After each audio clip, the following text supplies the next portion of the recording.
बाबा हरिहरनाथ मंदिर और सोनपुर मेला की कहानी बिहार की आस्था, इतिहास और पौराणिक कथाओं से जुड़ी हुई है। कहा जाता है कि गंगा और गंडक नदी के संगम पर स्थित यह स्थान सदियों से श्रद्धा का केंद्र रहा है।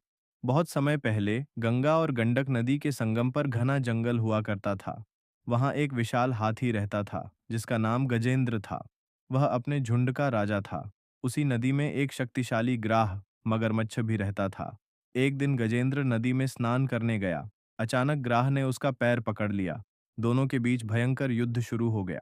कई वर्षों तक संघर्ष चलता रहा। धीरे धीरे गजेंद्र कमजोर पड़ने लगा। तब उसने अपनी सूंड में कमल का फूल उठाकर भगवान विष्णु को पुकारा, हे नारायण, मेरी रक्षा कीजिए। गजेंद्र की पुकार सुनकर भगवान विष्णु प्रकट हुए और अपने सुदर्शन चक्र से ग्राह का अंत कर दिया।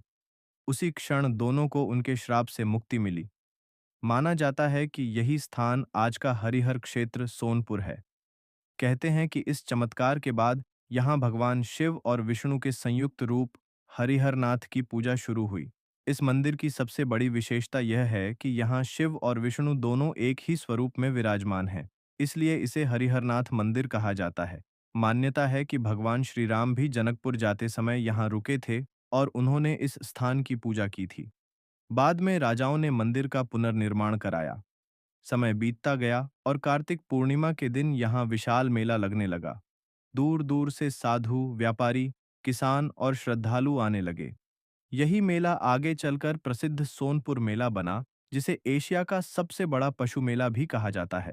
यहाँ हाथी, घोड़े, ऊंट और अनेक पशुओं का व्यापार होता था। आज भी कार्तिक पूर्णिमा की रात लाखों श्रद्धालु गंगा गंडक संगम में स्नान कर बाबा हरिहरनाथ के दर्शन करते हैं। मंदिर की घंटियों, हर हर महादेव के जयकारों और मेले की रौनक से पूरा सोनपुर भक्तिमय हो उठता है। कहा जाता है, जो हरिहरनाथ के दरबार में सच्चे मन से आता है, उसकी मनोकामना अवश्य पूरी होती है।